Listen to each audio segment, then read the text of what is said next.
Alan discovered the truth about David and Madison, and understandably, he didn't take it very well. Take a look at this clip. I wouldn't have I just spent like $3 grand on clothes for the. Hey, but listen. No. Alan, hold on. Little things. Breathe. Like, listen. Just remember, look. I don't want to see her. I know, but just listen to me. Remember that... My skin is like crawling? No, listen, Alan. Just remember, dude, keep your integrity, because at the end of the day... When have I not? I know you always have, but I'm just telling you, right now in the moment of, of anger, don't let it get to you, bro. It's not anger. Life goes on. It's hurt. Yeah, you're disappointed. Yeah. But life goes on and things always get better, man. Hey. You know? Just hang in there. Tell me what's going on in your mind in this moment. I am shocked. Just hit the fan, to be honest. Literal S just hit the fan. So I just wanted to be, I want to be a supportive ear for Alan during this time, because he's going through it.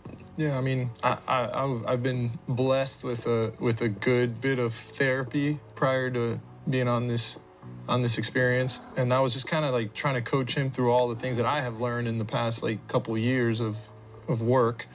At that moment, for me, it was like registering how crazy of a situation we were in.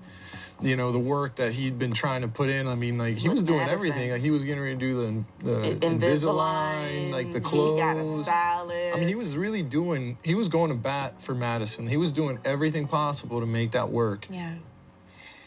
But unfortunately, when you're trying to make it work in those ways... Somebody's not meeting you in the middle. That's not your person. Yeah. So, Elliot, if you were there, if you had something to add that Alan can hear now, what other piece of advice would you give him?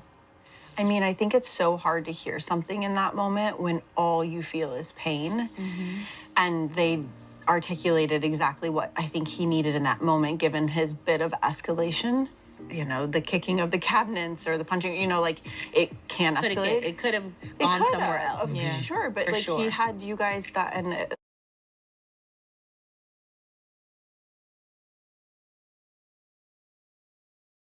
I think I would have done the same thing. I would have came in and attempted to hold and contain, just for the sake of giving him a space to vent or to express himself ultimately, yeah. So who made sure Alan made it home safely?